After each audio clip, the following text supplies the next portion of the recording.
لكم وانا عندي اصلا اوريدي حبايه. شايفين ريفيو جديد من شي ان.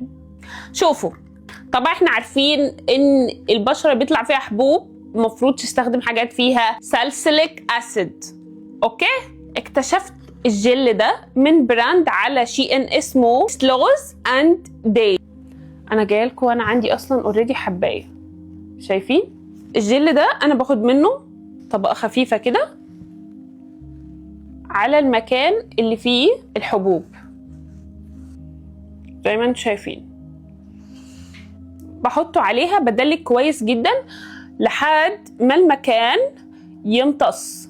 الجل ده بتستخدميه من 3 ل 5 مرات في اليوم. تستخدميه لمدة ايه؟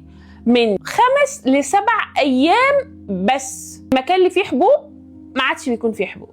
طبعا انا عندي حبوب برضو في اورتي. طبعا مش عايزه اقول لكم ان طبعا لو انتوا حسيتوا بحساسيه من هالجل وقفوا على طول تستخدموه. لما تيجوا تستخدموه لازم بشرتكم تكونوا منظفينها كويس جدا بالغسول وبعد كده التونر. اسمه ساليسيليك اسيد انتي بليمش جل. اوكي، ساليسيليك اسيد انتي بليمش جل. ربنا يخليني ليكوا، مش عارفه من غيري كنتوا اكتشفتوا الحاجات دي ازاي من على شي ان. يلا باي.